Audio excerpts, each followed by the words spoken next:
5 ka ospito ang iskutan sa padak sa ilay paigadyon na first quarter meeting.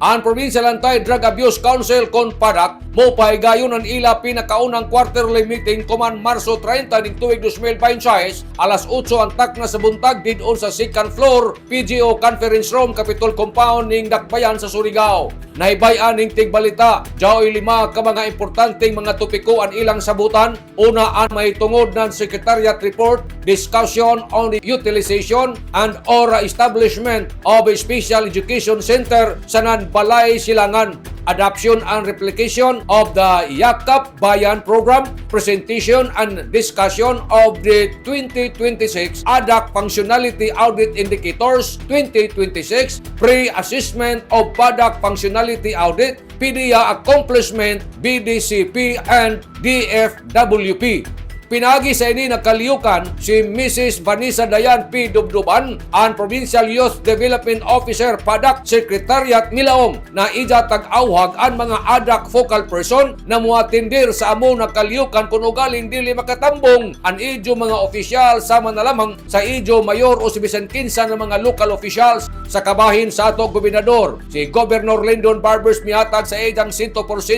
na pagsuporta sa ini na programa dakan ato makabot ang ato tagtinguha nga mahawas sa hingpit ang problema ng droga sa ato nasod na Pilipinas.